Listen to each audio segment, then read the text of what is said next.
if our society continues to force people like myself to go underground with no recourse whatsoever, I think it's very damaging for the society. Pedophiles who have not abused, who only have this attraction but have never acted upon it, have nowhere to go. They are afraid to go to the clergy, to mental health professionals, to their own families, for fear of ostracism, being reported to the police, or whatever else might happen to them. They might lose their jobs, they might be thrown out, and they're not willing to take that step because of their fear. Now, there's a lot of us who have chosen to abide by the law that society has placed. Yet at the same time, whilst we have done so, society does not give us any ability to cope with the attraction. There's no way that we can go to a psychologist and talk through these things, because the psychologist might say, well, there's reporting laws and liability laws. If I don't report this and that person does wind up to go and abuse, then I'll be held accountable for it. And so there's no way out. And it's an absolutely desperate existence for so many people. It's much easier for me because I'm out. I have released the pressure. But there's millions of others who have not been able to do that because of their fear. And so society really needs to look closely at the amount of ostracism and rejection they put on an entire class of people who've not broken the law. Okay. Go ahead and get some two shots. Yeah. Reverse angle.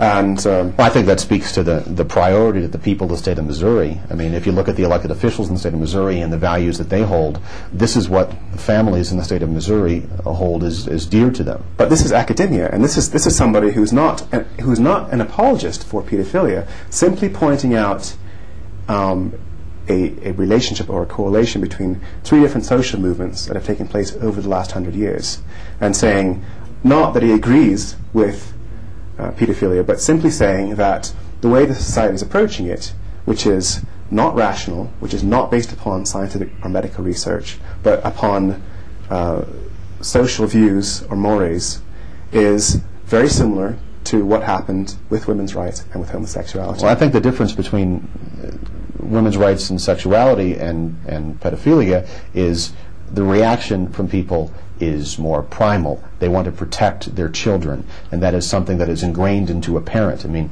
a mother cub will protect her children at all costs. A parent will protect her child at all costs. Precisely, but what I'm saying is that Dr. American is not disputing that whatsoever. All he did was point out the relationship.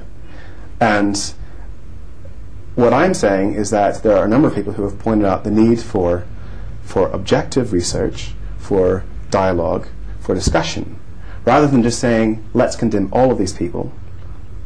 Let's just say it's wrong, full stop. We need to discuss, okay, one, why does it happen?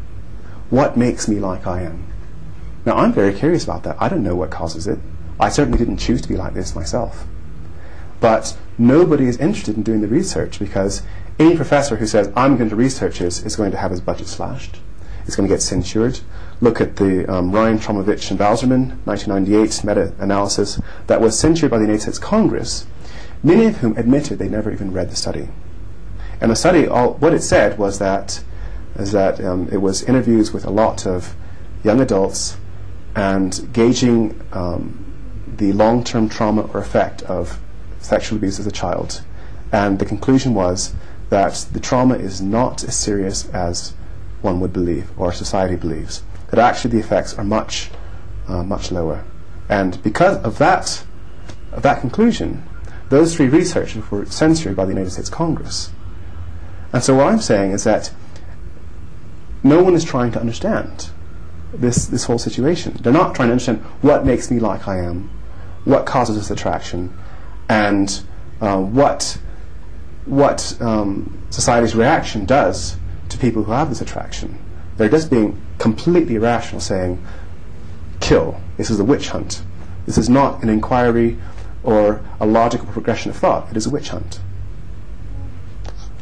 And when a scientist who is not an apologist simply makes a conclusion like that, that is not in concord with the status quo, then they are made to look awful.